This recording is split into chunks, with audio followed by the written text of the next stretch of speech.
One of the things we measure is the engagement across the employee group, and engagement in the way we measure it in the team with which we work to help us is really around how motivated are employees to stay with you, or inversely, how likely are they to start searching for a new job. And you can see a steady rise from what was decent engagement to really, last time we measured in February, excellent engagement. We measured it just before the pandemic sort of made everybody start remote work. And it's really because not only have we done things like the community piece, but we need a more formal recognition program. We need an ability to recognize each other, not just top-down management. We need to have, we already had this in place, but it's been more structured, a monthly meeting of all associates, and we need to make sure we're sharing how things are going with the business. So when you look at what they've recommended, what we've adopted, and you see the graph of engagement going up, I think that had a tremendous impact. Welcome to Grow Think Tank. This is the one and only place where you will get insight from the founders and the CEOs of the fastest growing privately held companies. I am the host. My name is Gene Hammett. I help leaders and their teams navigate the defining moments of their growth. Are you ready to grow? Leading a fast company takes a lot of energy, a lot of grit, a lot of leadership skills, and sometimes you have to let go of the things that got you to where you are today.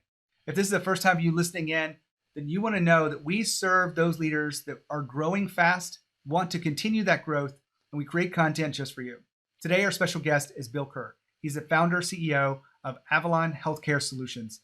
They create lab testing, and in the midst of all that's going on right now, this lab testing is something we all want to make sure it's smoother, access to everyone, and it's faster. And that's one of the things that they've been doing for more than a decade now. When you think about growing a company to number 4 on the Inc. list, does that surprise you? Well, let me tell you, they took their company, revenues growth was 26,000% over the last 3 years. Now, I know that sounds like it's hard to believe, but the way they got there is by building a strong team and having leadership that was willing to say, I don't know enough myself, I've got to find some outside support. Sometimes I don't know where these conversations go, but what you'll hear inside here is some of the things that he had to invest in other mentors and coaches along the journey so they could create this. Sometimes he had to give and empower his team to do this. And he also shares insights around how he manages his time in a fast growth environment.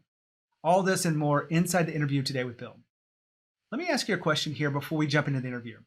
If you have any struggles at all with your business and growing, whether it be leadership, culture, or strategy, I would love to offer you something I'm doing uniquely for those listening to this podcast. If you'll go to genehammett.com/try coaching, you'll be able to sign up with me, a chance to talk about those problems. I promise not to sell you something you don't need. I'm here to serve you. I promise that in that growth call, you will find out what's holding you back, what the specific thing you need to do next, and you will be able to move forward with more clarity and confidence. I do that because I want to make sure I'm connecting with my audience. I love to serve them. So if you want to register for that, just go to genehammett.com/try, T-R-Y, coaching. Now here's the interview with Bill. I'm doing great, Gene. How are you? I am fantastic. It's great to talk to you about growth, leadership, culture. I want to start here with you giving us a little bit more information about Avalon Healthcare Solutions. Avalon Healthcare Solutions is a lab benefit management company. Let me tell you what that means.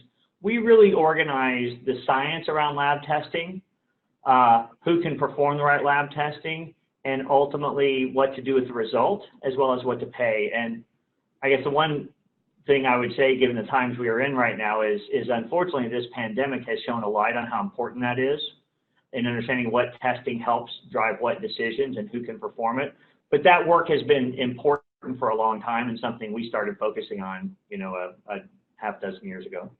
Well, Bill, I appreciate you being here. You were recently named number 4 fastest growth privately held company in America through the Inc. magazine Inc. 5000 list. Take us back to the day where you realized you were number 4. How did you feel? Honestly gratified. I will be honest, I felt like, wow, this explains why for a while we were so tired. We were working so hard, growing so fast. It was very gratifying to realize just how far we had come, quite frankly. And the beautiful thing about you don't grow that fast without building a team around you. About 100 employees. Do I have that right? Yes, exactly. We're about 100 today. What is the thing that keeps you going as a leader of a fast growth company, over 26,000% growth over the last 3 years, and having 100 employees? What's that one thing you keep gravitating to?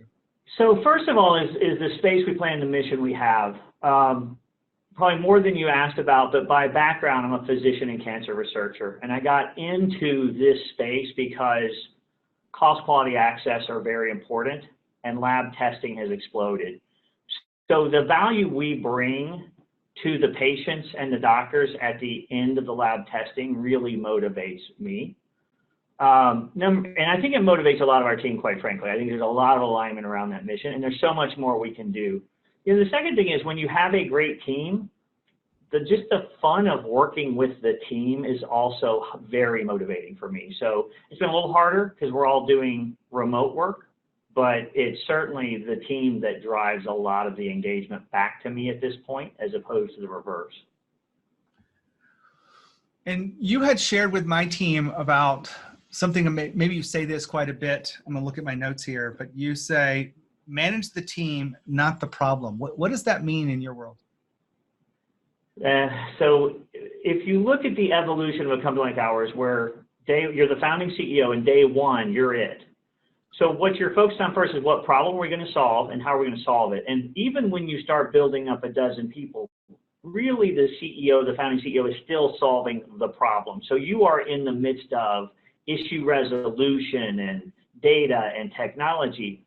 At some point, you wake up and realize other people are solving the problems. You're one step removed.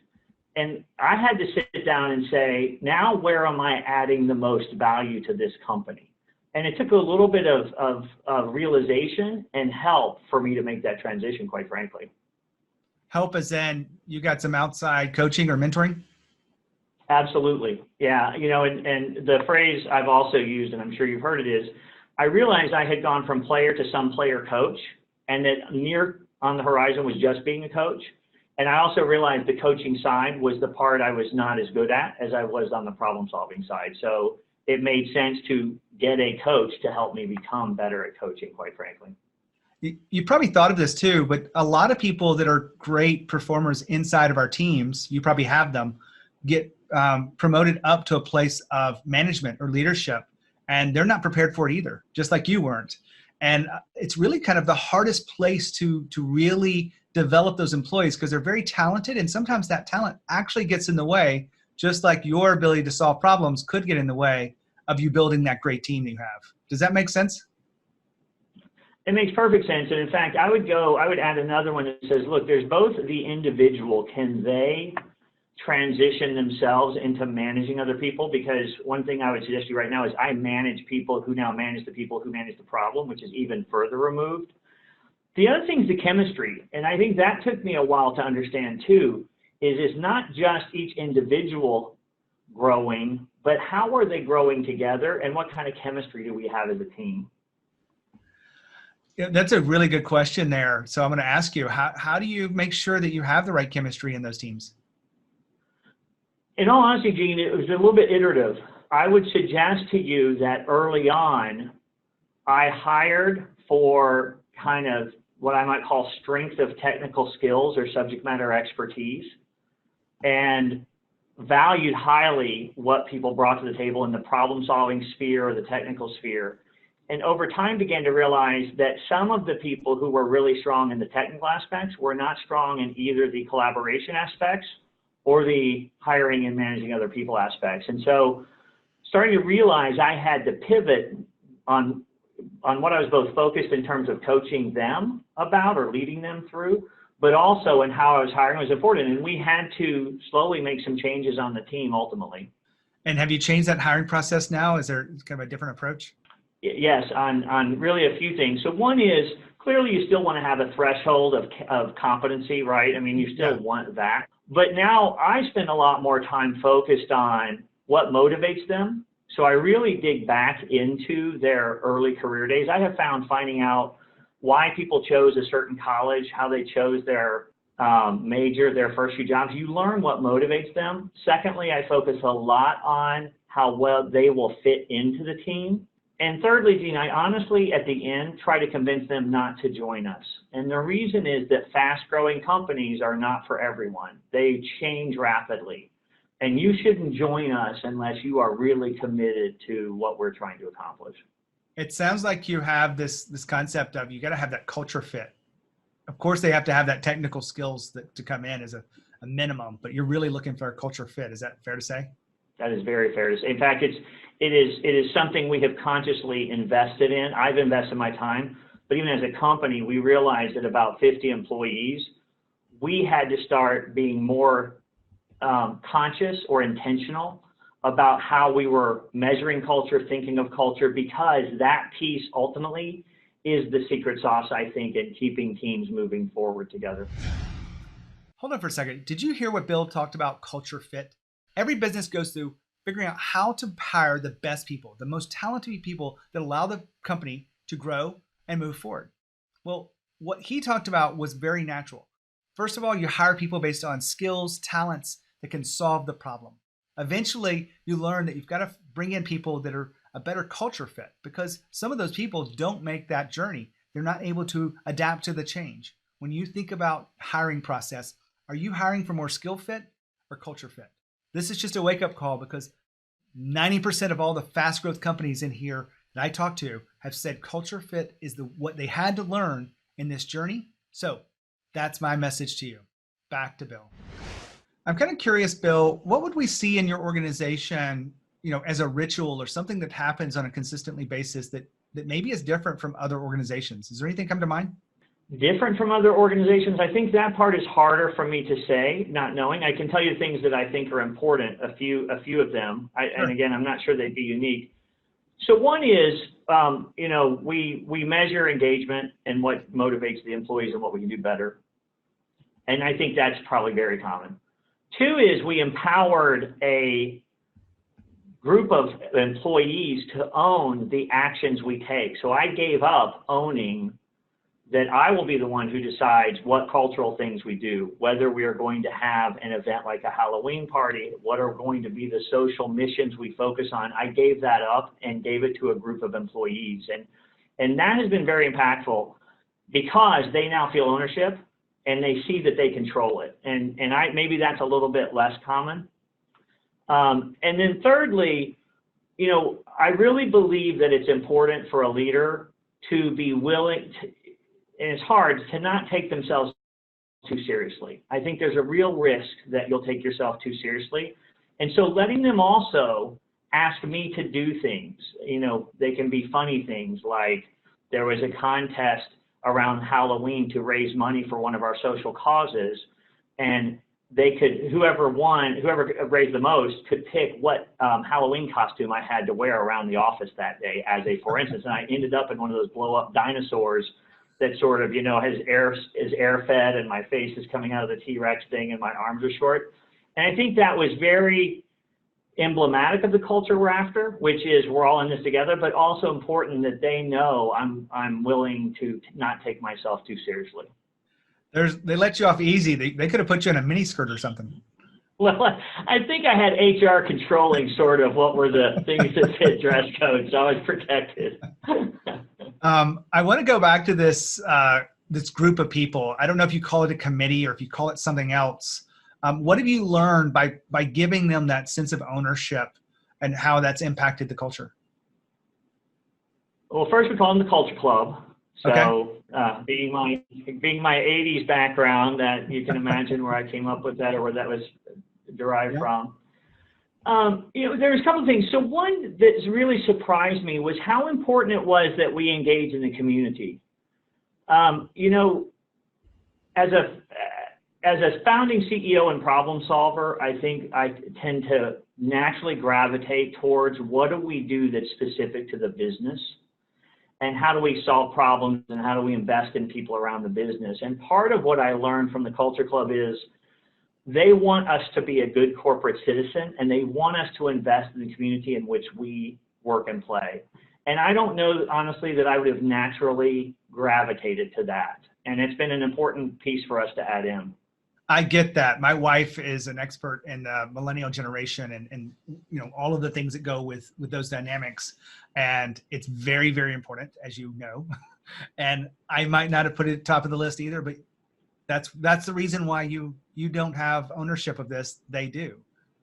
When you think about impact overall of what this has had for the company, how would you just describe that culture club impact?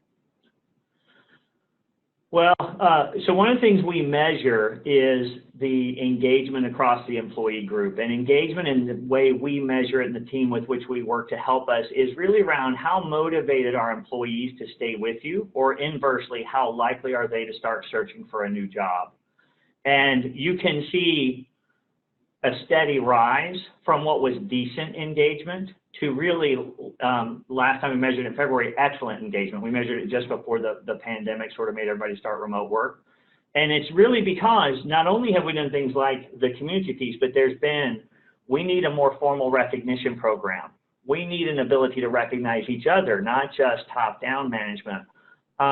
We need to have, we already had this in place, but it's been more structured, a monthly meeting of all associates, and we need to make sure we're sharing how things are going with the business. So when you look at what they've recommended, what we've adopted, and you see the graph of engagement going up, I think it's had a tremendous impact. You didn't say the word, but what that sounds like is you've adopted transparency. Is that fair? That is very fair. And honestly, I think if you'd asked me previously, I would have said we were transparent, but I think one of the challenges when you're scaling and you're a player still, you don't realize what is no longer getting said from you directly to employees, and you don't realize who feels like they're not getting the information until people say, we have to structurally scale how this information cascades. Love that.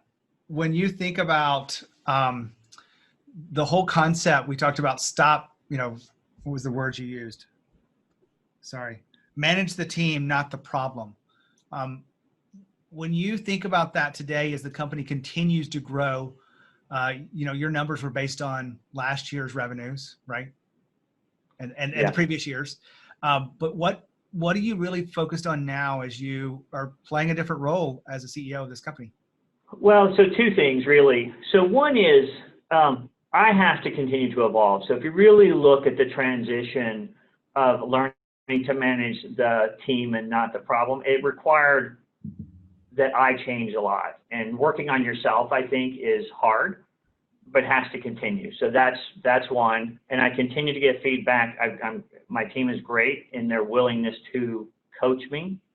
And at other times I use outside people to find out what they need coaching.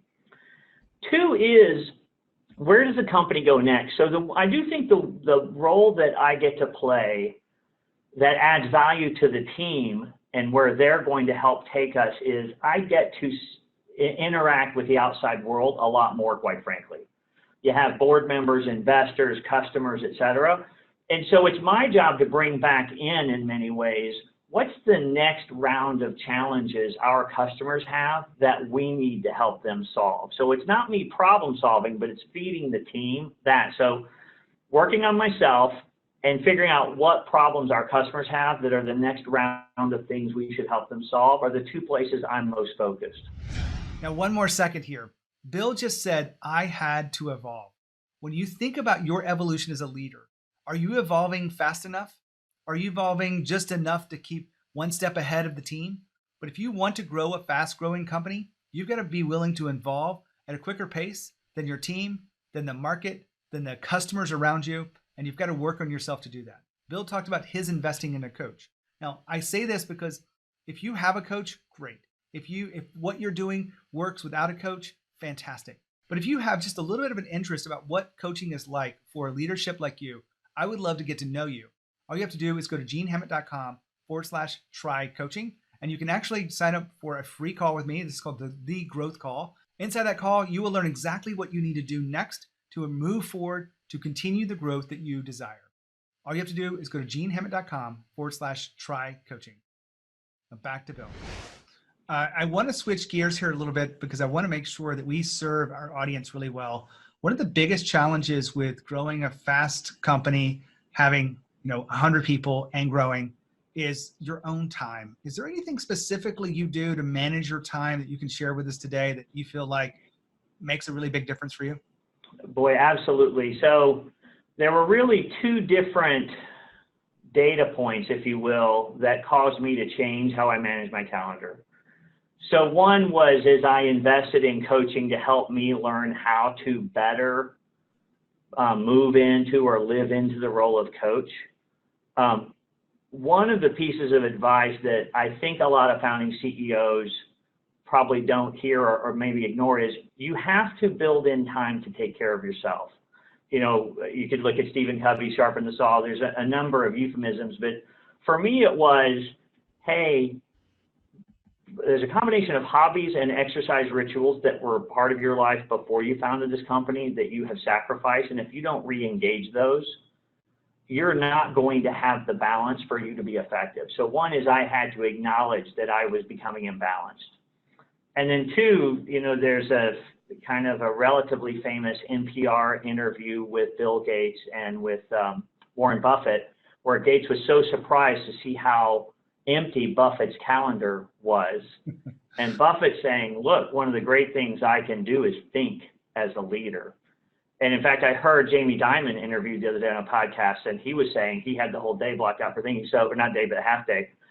And so learning that being busy was not the same thing as being effective would be how I would say I had to evolve. And all three of those data points taught me that. And so now I consciously block out time for me and for thinking on the calendar, and I decline meetings that in times past I would not have declined. If you happen to be listening on YouTube, we want to make sure you know that you can subscribe to this content so you don't miss an episode. You can also give us a thumbs up if you enjoy getting content to make you a better leader so that you can connect with your team at a deeper level and you can create the growth that you really desire. Now back to the interview.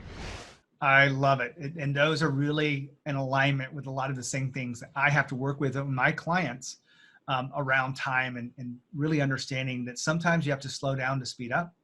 Sometimes you don't have to go to every meeting. Sometimes you have to take time to reflect. And sometimes that reflection is not, on your calendar. It's, having that space for a walk or something.